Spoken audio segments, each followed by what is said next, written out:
technology is, so don't feel that. But like, just know that we want more of your voice at RLC too. So if you have any other ideas of things beyond book club tonight, or you ever have articles or things you want to talk about in the podcast or whatever, we'll just keep doing it. So keep in touch. Well, hello everybody. Book club. I'm going to do a few little announcements before we jump into it, but welcome everybody. If you're a regular to book club, you are welcome. If this is your first time, you're especially welcome. And if you didn't do your homework, I always like to say it's just okay. It's just fine. It's going to be a lovely night. Sarah Bessey, good to see you. I'm going to introduce you a little bit more, but thanks for doing this. Oh, I'm Thanks so for, glad to be here. I Good mean, to see thanks your for doing face this. again. It is good to see your face again. It's a really great project, such a special project, and it wouldn't have happened without you, I don't think. I mean, I think you put a lot of love and organizing into this. If you haven't got the book yet, y'all, the other good news is we're giving a bunch of them away. So let me just say, the first book giveaway is to the first person that tells us your favorite sign from No King's Day, and you had to be there too. You can't just have seen it on the interweb, but like from a No King's Day event. Tell us a favorite memory or story in the chat, and please put your email and what town you were in. They were in every continent, y'all, including Antarctica. I saw the Antarctica protest. So like over 8 million people out. So raising our voices. So go ahead and put that in the chat. We'll send you a book. We're gonna have like 9 more or whatever to give away tonight. Let me just show you a few other things happening. If you haven't seen Lisa Sharon Harper, who you're going to hear from tonight, another special guest and contributor to, I think, a couple of chapters in the book. Lisa's here tonight. Um, we've been doing a series in Lent called 40 Days, 40 Ways. It was actually, I think, a kind of spirit-driven idea, but that's our board chair, Reverend Todd Yeary, who really pushed us to put out these 40 reflections and ways to take action and put faith into practice throughout the season of Lent. So this is the last week. We're winding it up, aren't we, Lisa? So yeah. So we're going to hear from Lisa in a minute, but make sure you follow us there. Lisa will also be joining us for morning prayer on April 1st. Every first day of the month, we do morning prayer at 9 a.m. And some folks, it's the middle of the night. You know, we got folks in other countries, so you can watch the recording. But we love gathering to pray together. And both Reverend Todd and Lisa will be with Jonathan and I as we do common prayer. When is that? 2 days on Wednesday. So also on Wednesday, Lisa, you should unmute and if you can there and just say, Sure. Lisa's really organized this part. We're both in Philly and we are organizing a lot of different things together. And this week we have this event happening on Wednesday and another on Friday I'll talk about. But tell folks a little about the film and how to register, Lisa. Really, really important. I mean, this is Holy Week, and it's the week when we remember the broken body of Jesus. And right now in our nation, our tax dollars are going toward military munitions that are dropping bombs all over the world. But a couple of years ago in 2024, there was a horrific incident that happened where a little girl called into an ambulance in an ambulance service in Gaza. And she was frantic because her entire family had been killed in the car that she was sitting in. And she was trying to get herself out of that car alive. So she called in, and the rest is history. This movie actually uses some of the actual audio from that frantic call, but it also dramatizes from the perspective of the ambulance people, the dispatchers, that call and helps us to understand Hind Rajab's plight and the plight of the Gazan people through her voice, one that's been silenced over the last several years. And so we're coming together April 1st, that's Wednesday night, 7 p.m. at Olivet Covenant Presbyterian Church, in order to watch and to sit at the feet of one who's and people whose bodies have been broken over the last several years, as we move toward Good Friday, where we're going to be having an action on that day, also in support of the people of Gaza and Palestine. Is there anything that I missed there? No, There. that was great. Thanks. Yeah, so join us on Wednesday if you're in the Philly area or looking for an excuse for a road trip. And yeah, thanks, Lisa, for organizing that too.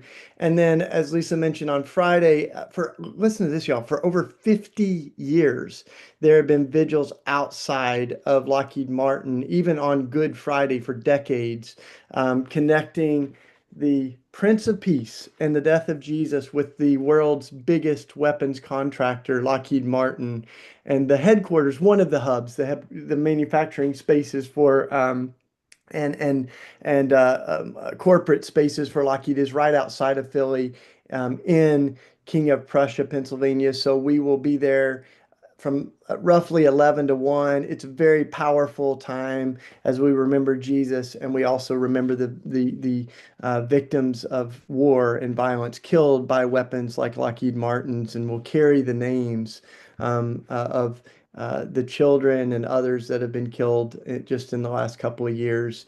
And it also is a direct action where some of us will prayerfully, it will actually be the names in a memorial that blocks the entrance of Lockheed Martin. So it's going to be a powerful time. Go to our website and register if you're coming. We're trying to make sure everybody has all the details that they need and is prepared to be there. And so do that. That's Friday.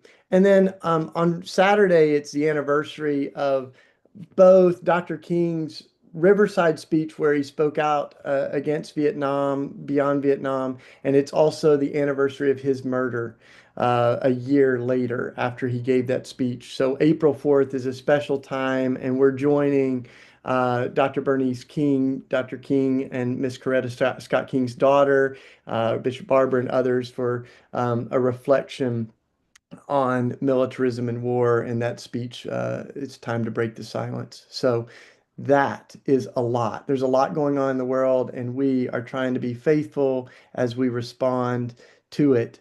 But tonight is going to be, I hope, a real breath of fresh air and energy as we remember one of those bright lights in the world, Rachel Held Evans, and we do it together with friends of hers and folks that have honored her life with this book, Braving the Truth.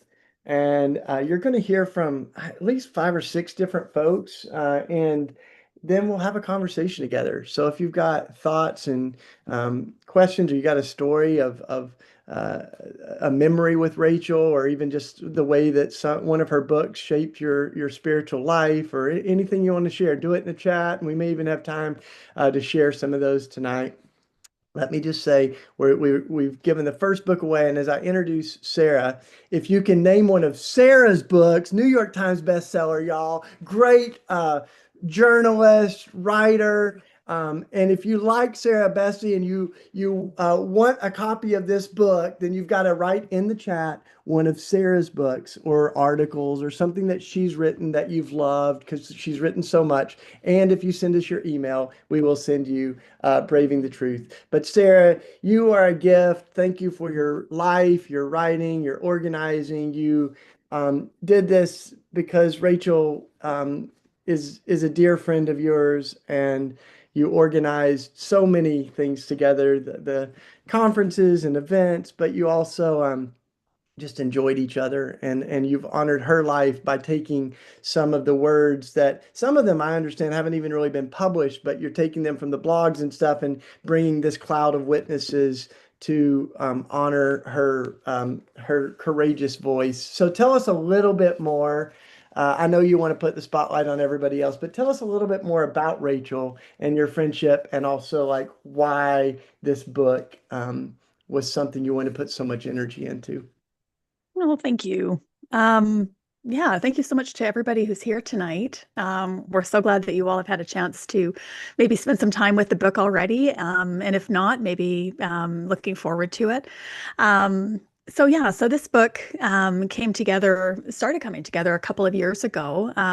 For those of you who may not be aware of the background and the story, Rachel Held Evans was a writer and a blogger and an organizer and a wife and a mom, and she was someone who meant a lot to a lot of people at a very, pivotal and moment within the church.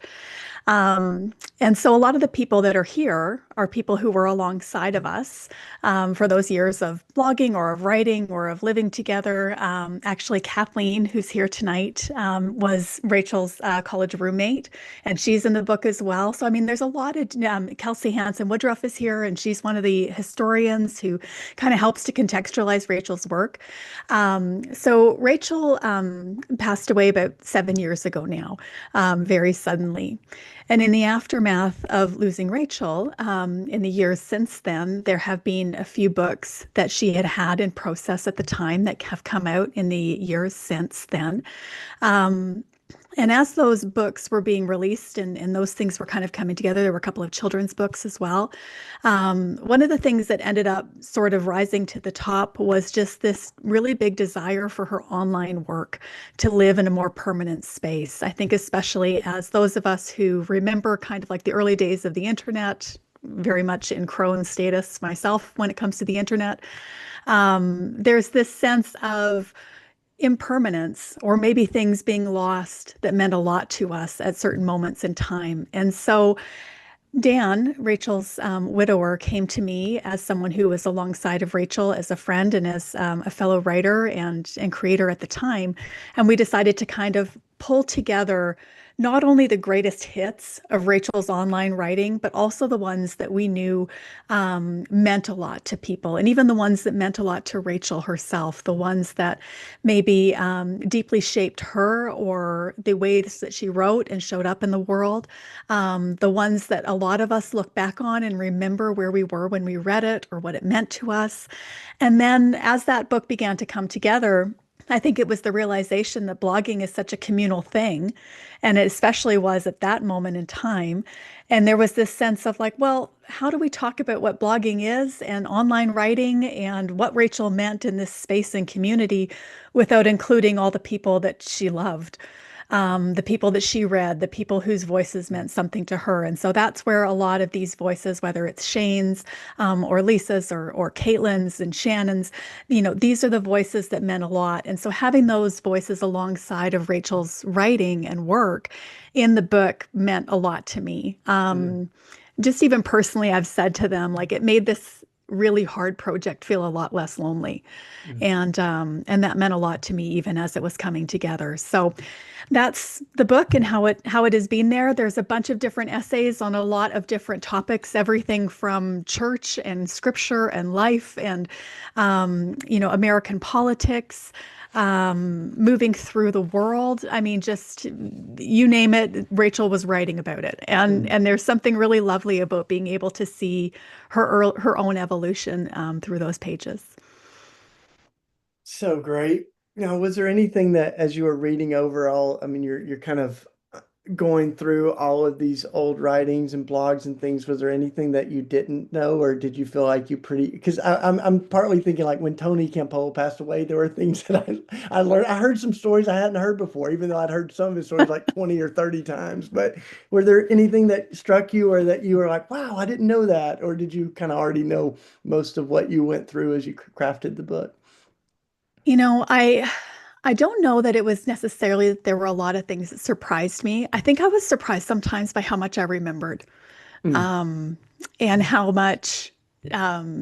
there were certain stories or moments that meant so much at the time that nowadays, I think, a lot of the work that I ended up doing with the book was like the footnotes and contextualization and trying to explain to people, well, here's what a synchro blog is, guys. And here's why everybody was making farewell John Piper jokes for about 10 years there, like, so needing to have kind of these moments of sort of understanding. Sometimes it was interesting for me to remember like the backstory behind certain decisions. Like I think actually you and I chatted about this one, Shane, where a story that really kind of, to me, typifies Rachel's posture in the world.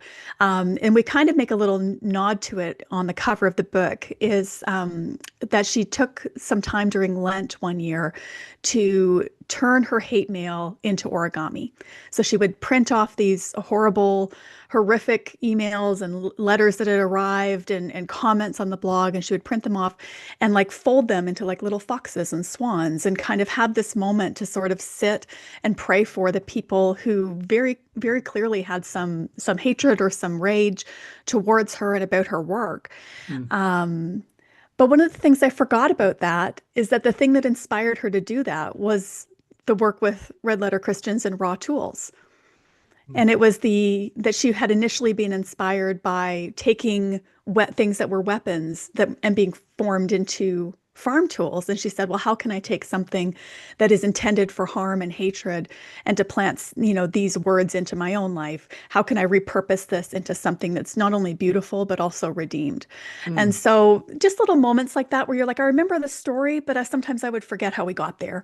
And being able to find all the little paths and little moments, all the names that maybe sometimes I had forgotten that meant a lot to us or that were along the way, like those are really deeply human moments. I think that's one of the things about blogging at that moment in time and writing on the internet. It felt very communal and very personal. Everything was kind of happening within the context of your life and your story. And so being able to say like, all right, well, these big, huge opinions and things that would sometimes, make people angry, or, you'd get the think pieces coming your way, or the rage or whatever else, they're almost always rooted in story and in Rachel's story. So good. Turning some hate mail into origami. I love it. Mhm. Well, we are just delighted to have a little cloud of friends here tonight, you all. And by the way, we're looking at all the if you're watching on different platforms, you can also participate in the free book giveaway, y'all. We've already given like 4 books away. I've got the names and the emails here. If it's your birthday this week, we'll send you a book of Braving the Truth. Just send us your email, and if keep them coming, y'all. We've got Jane wants to give one to the public library, so we're going to send you a book, Jane. But let's get to some of the folks that contributed to it now. It's going to be just kind of a wonderful little collage of voices, and then we'll talk together. And if you've got things that you want to throw in, we might interact with each other for a minute. But Caitlin Curtis is going to kick us off. The wonderful Caitlin, awesome to see you. And then we'll hear from Kathleen. Go ahead, Caitlin. And by the way, take your time if you want to share a little bit about Rachel and your relationship or how you met, and then share a little bit about the essence of your contribution to the book too. Yeah. Okay.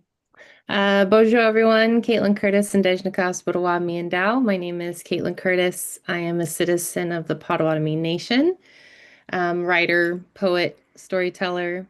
Rachel and I met on Twitter, and that's where our friendship started, which was actually such a joy. And as I was thinking about what I wanted to share, I was just thinking about how Rachel was such a portal for me. She was a threshold for me. She was sort of someone who stood in a doorway and became that doorway and told me that I could walk through it and that I would be welcomed and cared for on the other side of that portal as I was really just starting my career, over a decade ago. So it really meant a lot to have her sort of take my hand and guide me and show me, what my voice could be in this world of Christian publishing while being Indigenous and trying to figure that out. And so Rachel really taught me 2 things that I still carry with me all the time. The first one is to ask questions boldly and well and fully in all of their fullness, to make the questions big. And the second thing was to be a portal for other people as well. And that has become really important to me, especially in caring for other authors who are women, and sort of taking their hand and just helping them not be so afraid, because we live in a world and in an industry that is really hard sometimes to navigate. And I felt that when I started. So Rachel has inspired me constantly to hold that space, and I'm really grateful. So the piece in the book that I chose was one where Rachel sort of was burying her soul in these deep parts of who she is. And I liked it because it was the parts that often our readers don't really want to hear about. And I like being able to bring up those things too. It was about vulnerability, but how vulnerable is too vulnerable, you know? And what happens when we sort of lose all the labels and the accolades and the boxes and the ideas of who or what people think that we are. And I loved that. And so I wanted to write about that and reflect on that. And of course, I shared it, pairing it with my favorite Rumi quote, which is stay in the spiritual fire, let it cook you. One of my favorite quotes in the world. And I thought I just want to read you the section at the end of the book because I wrote a short poem for the book as well. And I just think, we're that idea that we're constantly being spiritually cooked. We're feeling that right now, right? In a very visceral time. And so that means that our vulnerability, our ways of showing up in the world, if we're always being cooked, that means that an embodiment of change all the time. Our beliefs are ways of showing up in the world. And Rachel, I really think she helped a lot of us hold that possibility of change. And I think that's really important for us to continue holding that for each other. So this is just at the end of it. Because being a spiritual writer is hard as hell in a publishing world that often wants numbers and catchy titles, in a social media driven world that wants dualism, extremism, and hot takes to feed a transactional culture and toxic algorithm, we stop and breathe. We pause and remember that the same fire that has fed the prophets and the teachers before us is the same fire that feeds us now. And on the hard days, we get to sit there with a book and a good cup of coffee and the steady presence and memory of a friend who will hold it all with us when we don't exactly know how to hold it for ourselves. And this is the poem. My love, let the fire cook you, but don't get fully cooked. We need you tender, soft and fleshy, bone and skin still reminding us what it means to hold the holy in every second, so that future generations can know what it feels like to be held by that sacred fire too.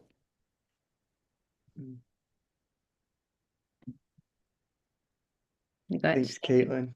Yeah. So good. We'll pass it on to Kathleen, and then after Kathleen, we'll hear from Lisa. So, yeah, thanks for being here, Kathleen. Good to see you. Hi, thanks for having me. I'm so excited to be here. I think the Red Letter Christians are so awesome. I didn't know that I could maybe join. So I saw that. I was looking at y'all's website today and I was like, oh, cool, you can join. Anyway, and Shane, you're just such an encouragement to me. I follow you on Instagram and Facebook, and I just really appreciate everything you post. It's so encouraging. Um, I I was Rachel's roommate in college. She picked me.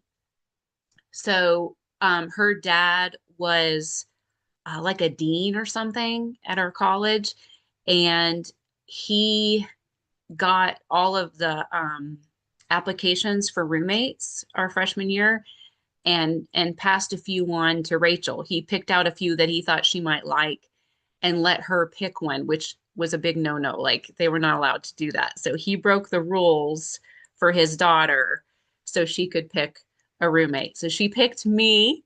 So I just, because I used the word eclectic on my application. So um, that made her choose me. She was addicted to Robitussin in college. She would tell me she had a cold so that she could take Robitussin. And there was one time I was just like, Rachel, you do not have a cold. You do not need Robitussin. But it was always all over our sink, Robitussin. Anyway, yeah, she was already rocking the boat freshman year of college. I've heard her say like that freshman year of college, she was still like Bible girl. And she was definitely, like, she's always loved the Bible, but she was already rocking the boat about Proverbs 31 freshman year of college and saying that, it was being misinterpreted. And I was like, oh, that's kind of interesting. Tell me more. But I grew up in fundamentalist Baptist church. And so coming to Bryan was like she and I had very different experiences because she came from her awesome parents and already had learned so much about faith and that you don't have to be a Baptist, fundamental Baptist to be a Christian. And I did not know that. So I come to Bryan, and to me, it was like my world was opening up. Presbyterians can be Christians? I didn't know that. I mean, that's how strict my upbringing was. It was like you had to go to our church to really, know Jesus. And anyway, so I had a lot of growing to do from freshman year on. So she was already a lot farther ahead than I was in her growth. So yeah, I was in her wedding and we were good friends. And then she came out with Evolving in Monkeytown. And my pastor at the time warned the congregation against Rachel and a couple others, like Brian McLaren and a couple others. And it really scared me because growing up fundamentalist, like you believe what your pastor tells you. And I was already doubting some of what he would say, but, I wouldn't like say anything about it, but just kind of in my mind, I was like, I don't know about that. But when he said this, it really scared me. And he told us that if we follow these people or read them or engage their work, then we are on a slippery slope and we will fall away from God. And so I was one of her friends. I think the blog post right before me here, Changing Faith and Changing Relationships, some things I learned the hard way. I was one of those friends. I was one of those relationships that changed when Evolving in Monkeytown came out. And I pulled away, I backed away from Rachel. And it was, I don't know how long it was, but it was a long time before she and I reconnected. She came to my baby shower and things like that. But then when I saw the hypocrisy in the church, my pastor was actually using the Bible to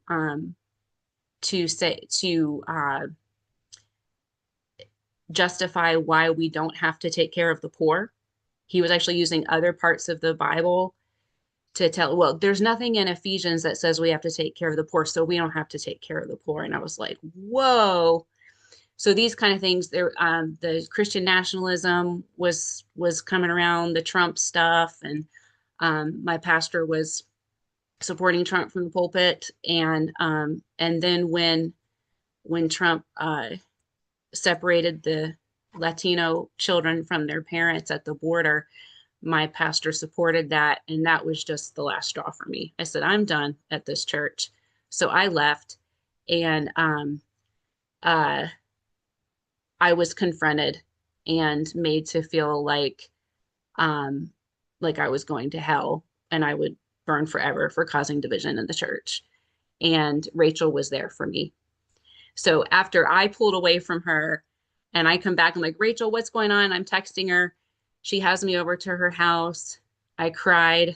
She listened to me for hours. And I was able to, I was lucky. I got to text her with all my questions, and she was just really there for me as I kind of, I guess, deconstructed and had to figure out what faith looked like for me. So anyway, that's what my piece was about. So good. Well, thanks for first for being here and just for taking a little time to share so personally. And Man, I can't help but think Rachel's just smiling down on you and everybody as we celebrate her life and her words and her friendship. And yeah, jump in anytime you want, but thanks for being here. Um, Mhm.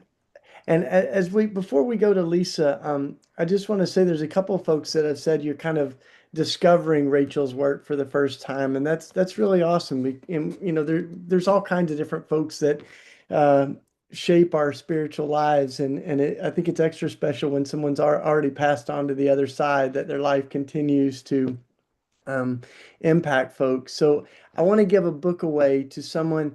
Maybe this book that we'll give away now is if you're already familiar with Rachel, but you'd like to introduce someone else to her work and you'd like to give a book to a friend, why don't you send us your email? And Brandon's also like watching the stream. So some of you that are on YouTube or Facebook or Twitter or whatever, you can also participate. So and frankly, when two of you tell us it's your birthday, we're just going to send both of you a book. If we go through 20 of them, some of this is on the publisher's tab anyway, right, Sarah? So, yeah, we're just going to Absolutely. Come send a on, let's bunch. go.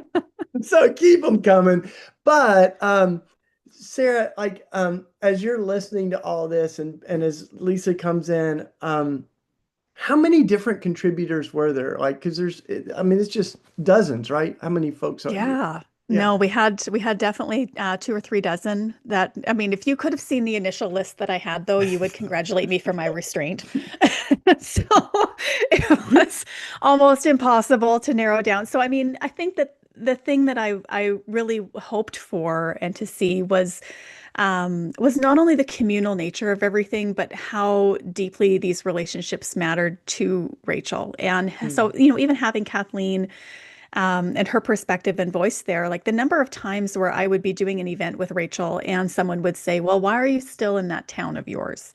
And they just couldn't seem to understand. Like she loved it and she loved her people and loved where she was from, and felt very much like a daughter of that space, even when it was complicated and when it gave rise to pieces on her blog, like what Kathleen mentioned. And so having the different perspectives from so many different contributors who entered Rachel's life at different moments and different stories.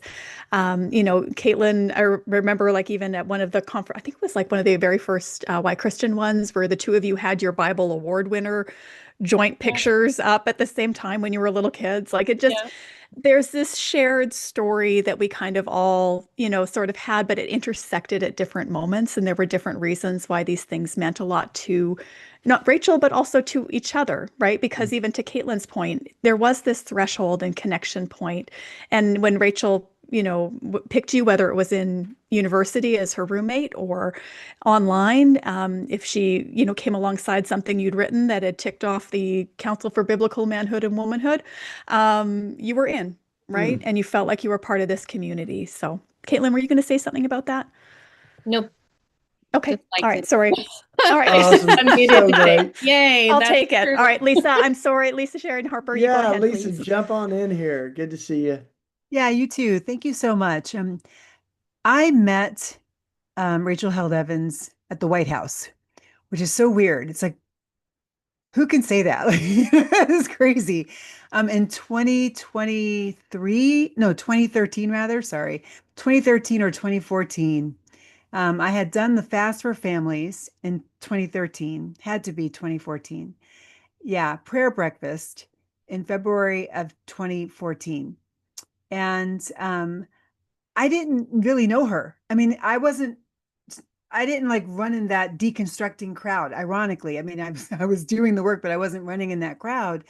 But we just connected and we just started talking. And I was like, who is this person? Like this short girl, this bob haired, like, I just was like, who is she? And we just clicked. And it was an incredible, uh, I think a God moment where I was introduced to her because she really ended up being a partner in the work. She had been through a lot of her own deconstructing in that time, but if you recall, before 2020, there was 2014. 2020, the world seemed like it caught ablaze because of the death of George Floyd, Mr. George Floyd. And there was this leap that the universe seemed to take forward in its consciousness around race. And now, of course, we're getting the slap back from that, right? But before that moment, there was 2014. And 2014 was the moment when Michael Brown was shot dead in the streets, in A Street, Canfield Avenue in Ferguson. And that year was a huge awakening for many of the people who were leading in the Christian space, even progressives who were not really talking about race before that.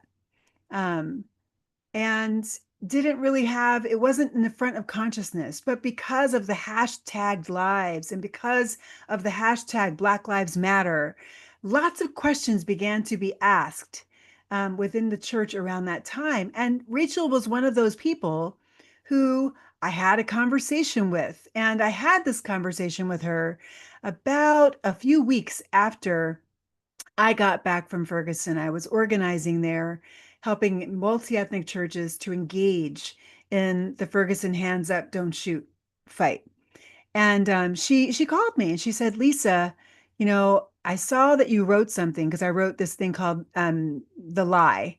And it was for Christianity Today. And it was talking about the lie of the inhumanity of people of African descent and how that lie, that spiritual core lie, is at the heart of what we now call, what we have called racism. Um, and it's the lie that is at the heart of the systems and the structures that brought us to Canfield Avenue and Florissant Avenue, where we're marching in circles for a month, actually for months, nearly a year, actually, that they were marching in circles and trying to move the legislature in St. Louis to make a difference. And so she called and she said, Lisa, I want my readers to understand what's happening here. Would you be able to write another piece for me? I want to share this piece. And so I wrote a piece called The Other Lie.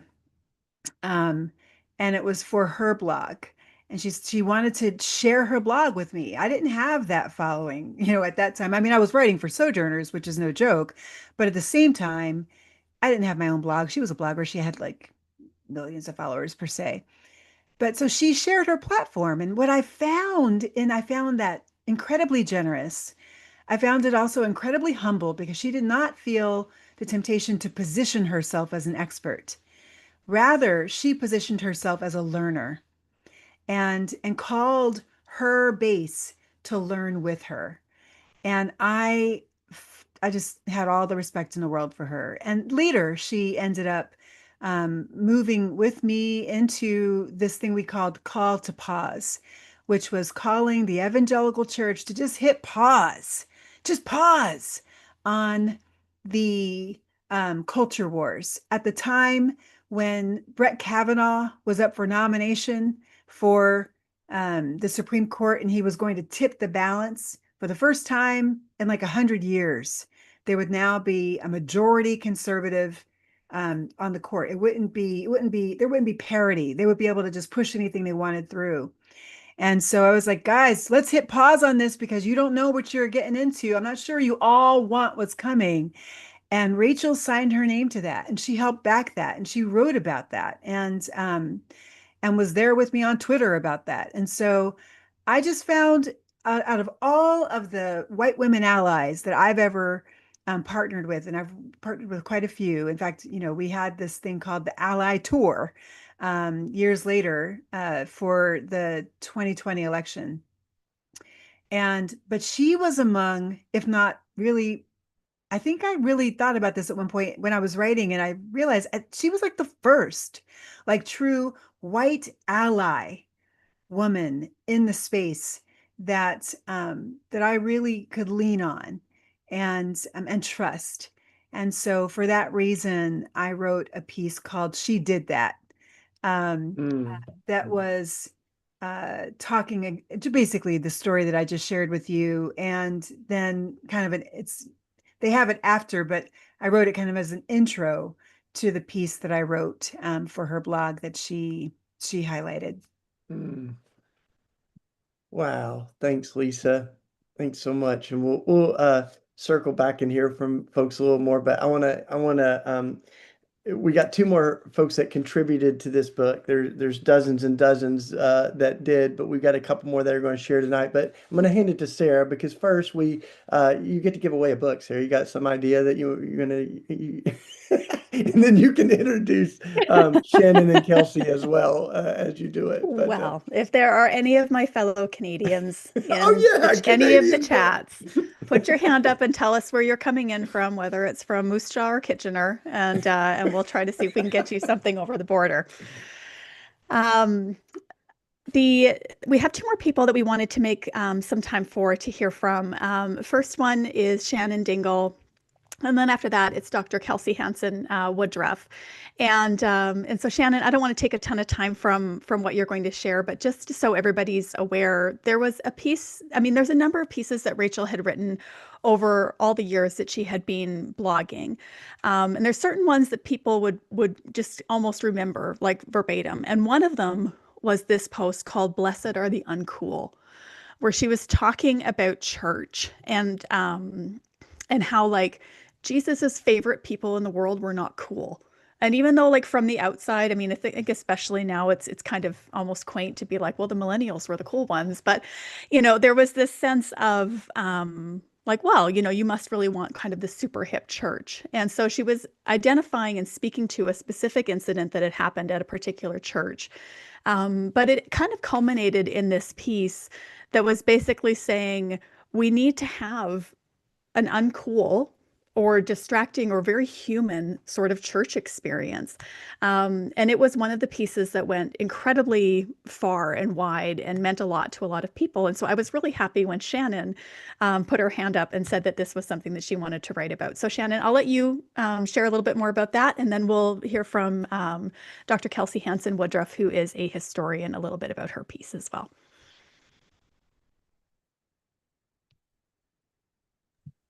I'm so glad to be able to be here and to share. I, like many other people have shared, am someone who Rachel found.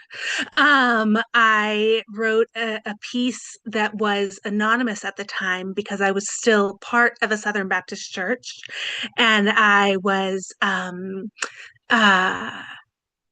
writing about being a sexual assault survivor and being scared of a lot of things, but not of Target bathrooms, not of all of these different bathroom bills and all of that. That yes, there's plenty of things in this world that are genuinely scary for me, and some because of PTSD. But yeah, Rachel shared it and shared it again, and it kept kind of coming up, and I finally reached out to her and I was like, hey, I'm the person who wrote this, and she and I got to be friends after that. That was, I think, 2015, or maybe 2016, and from there, she was one of the first people, like Lisa shared.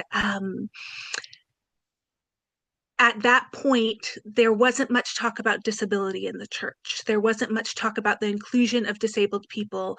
And largely, as I say in my piece, that has to do with evangelical churches fighting to not be included in the Americans with Disabilities Act, for churches not to be part of that and not to be required to be accessible to disabled people. And I'm autistic, physically disabled, and chronically ill, and I parent several kids with disabilities. And so one thing that I did at the time, kind of obnoxiously, was when people would post something about different groups who were left out of the church, and they would list, different demographics, I would add, and people with disabilities on Twitter often, and like almost to an annoying extent, possibly. Yeah, I can own that. And it was Rachel who was one of the first people to start adding it herself, to start identifying people with disabilities as a group of people that disabled people had a place in the church too, and that, knowing that churches had intentionally tried to keep people with disabilities out was just heartbreaking to Rachel. I write in my piece about how I'm at an uncool church, and one of the examples she gave of uncool churches, or of churches that were being cool but not Christ-like, was when Elevation Church did not had, during an Easter service, I believe, a gentleman with cerebral palsy removed from the service because he was disruptive. And she brought up that example and kind of gave permission to say, hey, this is not okay, and this is not what church is meant to be. And so, in being able to work with her and being able to be her friend, I miss being able to be in conversation with her about a variety of different things. And even as I was trying to reshape my life after my husband died, just a few months after Rachel died, the grief of everyone who was mourning Rachel helped give me permission to grieve fully the death of my husband as well. And so Rachel, in kind of all her stages, is so precious to me, and I'm so thankful to have been able to be a part of this project.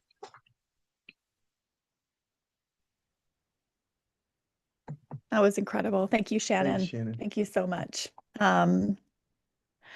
Kelsey, did you want to have a minute to share a little bit about what you wrote and even why? I was going to do a whole big introduction with all the things that you have on the go, but I'll let you decide what you want to share and what you don't. Yeah, so I didn't know Rachel personally and was rather humbled that Sarah asked me to contribute a little piece to this. The reason that she did is that I'm writing a biography of Rachel. I'm an American religious historian and a lecturer at Harvard Divinity School. And I write specifically about women in American Christianity. And I have interviewed some of the writers on this call for that reason. And the reason that I write about Rachel is because I believe she was a religious leader through her writing. And one of the things that she did as a leader was to give permission to her readers, especially those who came from some form of evangelicalism, to let go of some of the particulars, whether those were views of gender or sexuality, race, politics, to let go of some of those particulars while retaining some form of their faith. And I know this, I was a reader of her work long before I became a researcher. And I see this even now. So I have young people in my classroom and I have students in their 20s come and tell me that they just in the last couple of years have discovered her writing and that it has meant a lot to them as they work to retain what is good from their faiths of origin, whether that be white evangelicalism or Mormonism or Black Protestantism, and exploring beyond it as well. And it is wonderful that that's still happening. And so I'm really pleased that this book is out there because it really is some of her best essays and most memorable essays. And I think it will introduce new readers to her writing in a new format. Yeah, exactly. I think that sort of like 30,000-foot view is helpful. I think especially for people like a lot of us who were really close in the moment, and even at the time that a lot of this work was, sort of coming together. There was this sense of like urgency and immediacy, and even like community around a lot of the work that we were all doing together. And then when I looked back on it, it's interesting to see some of those same themes that Kelsey kind of mentioned and that she identifies as we were working through there, to say, oh, okay, I can see the way that this actually came together, and the seeds that were here ended up mattering 6 years later. And being able to kind of see in the book someone who dared to sort of evolve in public because there's moments in certain pieces where you can see Rachel changing her mind. You can see her then coming back around and saying, oh, you know what, I missed this, or this is a thing I need to learn from. Even what Lisa was saying earlier of like, look, I'm not the expert here. Let's budge up on this platform and make some room for people who actually know what they're talking about here. And so I think having that larger perspective, that bigger perspective, not just on Rachel, but on the moment in time that was kind of American evangelicalism that was unfolding online in very real time for a lot of us, was really necessary and helpful. And I'm really grateful for your work and for your help there, Kelsey. Thank you. Yeah, thanks, Dr. Kelsey. Thanks everybody that shared, and we got a lot of energy on the Shane, we didn't get a chance internets. to hear from you about your piece and what you had Well, to say and share. Are I you going to wrote try to duck out on us? I was going to try to duck out. I try, but I did write. I wrote a piece called "A Perversion of the Gospel," and it was building on uh, Rachel's critique of not just Donald Trump, but the principalities and powers that um, uh, are really underneath all of that, and why it's not only a threat to democracy, but it's also a threat to authentic Christian witness and faith. And Mm. so um, that was the piece that I got stuck with. I'm just kidding. I loved it. You I put your was hand up for that delighted. one. I was delighted. I was delighted to do Oh, that. well, I think that was one of the things that you and Rachel really, I think I'm looking at the piece that you wrote there, and you said over and over, Rachel and many of us essentially kept saying, yes, we are troubled by Trump, but we were even more troubled by the Christians who support him. And Yeah. that larger story of being able to speak to of, what does it mean to keep pointing us back to Jesus, that real Jesus, Mm. in the midst of all of this, who exposed a lot of those powers and principalities you kind of went on to say. So yeah, it's a really, really important and beautiful contextualization for a lot of that work. I'm grateful for it. Well, thanks, Sarah. And it seems like the book's really resonating. I mean, it hit at one point. You can tell us how much it's getting out there, but it seems like, it hit the New York Times bestseller list. It's really, I think, like resonating with a lot of hearts. You want to say Mhm. anything more about like what you're hearing from folks as it gets out there? Yeah, no, I think that that's something that actually kind of took me by surprise. To be honest with you, I think that it speaks to, I think the relevance and necessity of Rachel's voice even now, and even the portal and threshold that she continues to be for so many. But yeah, it ended up being an instant New York Times bestseller. I just actually got word from the publisher a couple days ago that it's now considered like a national bestseller because it was Publishers Weekly and USA Today and Mm. indie bookseller for, I know a lot of us are more indie bookseller folks, and so you're seeing that represented there.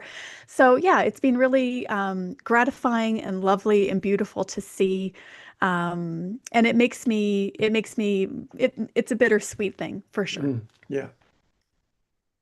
And tell us some of the ways that you contributed other than just wrangling us all in and getting us to write stuff. A few of the pieces that you wrote for it, Sarah, and feel yeah. Yeah, I tried to be a little bit more in the background on this one. So a lot of the work on this was, putting the book together, choosing all the pieces that were there. I mean, just as the initial list of contributors was about 3 times longer, the initial book was about 3 times longer than this. So I don't know whether to A apologize trilogy, or a trilogy.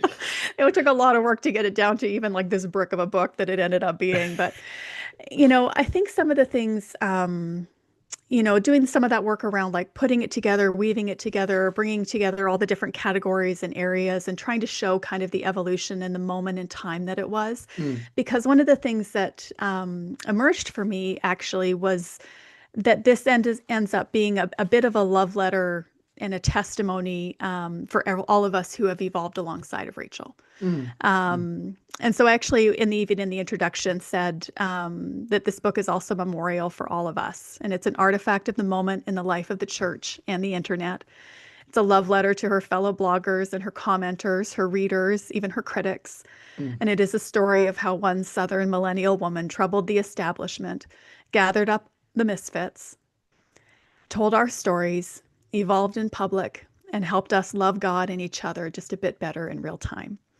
If you want to understand the church today, you need to understand Rachel Held Evans. If you want to understand the rise of what she used to call the unholy American trinity of patriarchy, white supremacy, and religious nationalism, you can start here.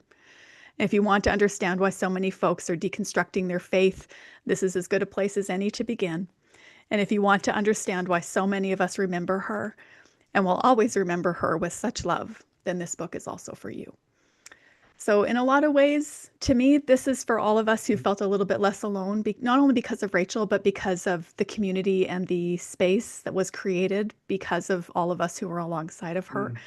But I am incredibly grateful and honored that I got to kind of midwife this book into the world. And it's been a real joy to do it alongside of all the people who are here and all the folks whose names are also in the pages there, and a few who were quietly behind the scenes celebrating and praying as well. So great. Thanks, Sarah. And as we close, I just want to give one last chance, especially to Kathleen or Shannon, Caitlin, or Dr. Kelsey or Lisa, if you want to say any other pieces of the book that, other than the piece that you contributed, were there other things that as you were looking at it, this wonderful constellation of reflections that jumped out to you, or any closing words before we sign off here? Just jump in, y'all. I will just say, as you think about it there, these are a couple of the other titles, y'all. There's like 50 or some of them. They're just absolutely awesome. But why I can't stay angry even though I want to. Why Calvinism makes me cry. That's a good one. Right. 15 reasons I left the church and 15 reasons I returned. I like this one. I would fail Abraham's test, and I believe you would too. That's a good one. Why a seminary degree doesn't have to make you a jerk. How about that? So good. Lisa, go ahead, and then we'll close in just a second. Anybody else wants to jump in there? Yeah, I mean, I'm not sure that mine is worthy of like the last word. But I did want to just say, I love the fact that Dr. Monica Coleman is part of it. Yes. Wrote something, Yes. and she's huge. She's a very big Yeah. deal right now. She's leading several major Black or theology groups, and then also like I think AAR. She's actually was the president of AAR. So for her to say that Rachel Held Evans' voice was important is significant. There's a recognition from the Academy that her voice has made a difference. So that's exciting. And also from a womanist perspective, because that's where Monica stands. Yeah. Absolutely. There were a few within there that that stood out to me as well, and that was definitely one of them, and that one meant a lot. I remember actually when we were putting together the I think it would have been the second Evolving Faith Conference. Reverend Dr. Monica Coleman was Rachel's #1 person on her list of who she wanted. And then at the 2019 event, which took place just a few months after Rachel passed away, Dr. Coleman was there. And it just meant the world to me to have her there. So she's just been nothing but gracious and supportive and kind. She's everything that you would hope. There's a number of ones in there that made me laugh. I remember like Zach Hunt opened up his because he was talking about the Bible, and he was like, God may know everything, but not even God knew as much as I did when I was an evangelical teenager on fire for Jesus. So good. And then there's just, a lot, Brian McLaren's in there, Glennon Doyle, a lot of other names and familiar faces. But really, I think just all the way through, you see, Rachel's love for scripture, for the church, and for her people, and even her hopefulness and bravery, which I think is a gift that all of us can carry forward on the other side of closing the book. Yes. Caitlin, are you jumping in here? Or are you just Well, I don't know if I should now because that was beautiful. Oh, come on. No, Yeah. please do. Come on. I just was gonna add that Rachel just helped us hold presence for ourselves and for each other in difficult times in the world. And we're just living in a really visceral time now where we don't fully know what's on the other side of all of this. And we're in a really liminal moment. And just the comfort of having some of Rachel's words being presented and cared for by so many people is a real gift right now. And I hope that people feel that, just the gift of presence, just being able to hold the questions, because we don't we are doing our best to grieve and to fight and to show up and to resist and to dream and hope for the future Yes. that we want to create. But we also are just sitting in this liminality in this visceral moment. And Rachel helps us hold that. And I'm really grateful for that.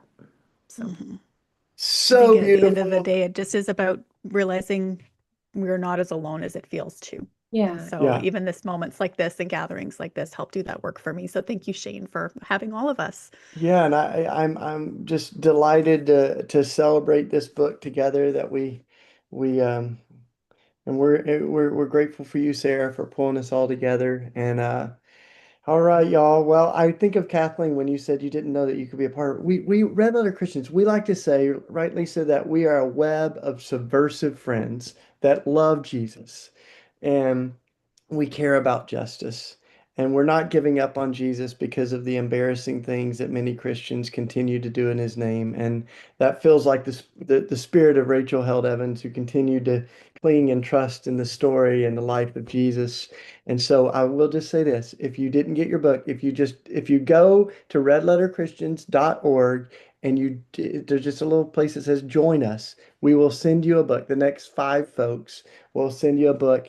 And even if you don't get a book, we started a bookstore so that you can get all kinds of books. You can get Lisa's book. We probably got Caitlin's book. We got all kinds of books that we're trying to build a library so you don't have to get it from Amazon and give more money to the billionaires. You can order from Red Letter Christians, the books that we have in book club, and we're continuing to build out that library. So we need each other. We need you, and we are grateful for the life and friendship of Rachel Held Evans and how she pointed so many of us to Jesus. So thanks for listening tonight, y'all, and keep joining us at Red Letter Christians, and keep following all the wonderful folks you see on your screen. Thank you, Sarah. Thanks, Kathleen, Shannon, Caitlin, Dr. Kelsey, Lisa, all of you. Thanks, Brandon, for rocking it behind the scenes there. Love y'all. Good night.